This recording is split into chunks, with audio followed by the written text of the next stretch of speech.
Dear students, typing test हमारा जो है वो जारी है। इस वक्त हारिस गनी हमें जो है वो टेस्ट देने के लिए आए हैं। हारिस गनी, आप रेडी हैं बेटा? ठीक है, अगर आप रेडी हैं तो फिर स्टार्ट करें। शाबाश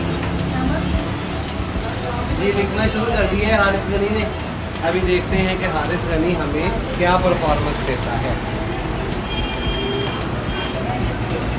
ये हमारा किड्स कंप्यूटर कोर्स है और किड्स के हवाले से ही टाइपिंग का ये जो है वो हमारा टेस्ट है।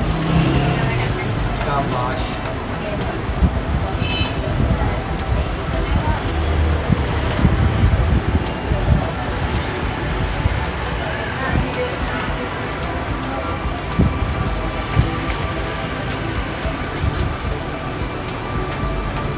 शाबाश, शाबाश।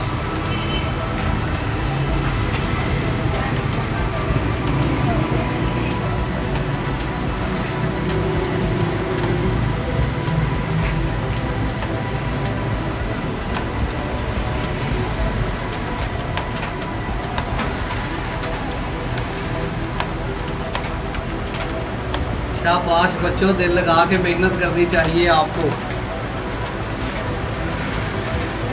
मुस्तकबिल जो है वो सारा आपका ही है इंशाल्लाह। शाबाश हारिस गनी, मोहिब अली, अहमद असगर, बिल्कुल। चले जी, वेरी गुड, शाबाश। टाइपिंग कंप्लीट हो चुकी है हारिस गनी की। 24 वर्ड पर मिनट इनकी टाइपिंग स्पीड आई है। 1 मिनट 23 सेकंड्स के अंदर इन्होंने बोर्ड कंप्लीट किया है। इन्होंने टोटल 19 मिस्टेक की थी और सारी मिस्टेक ठीक हो गई है। ठीक है जी, शाबाश, थैंक यू।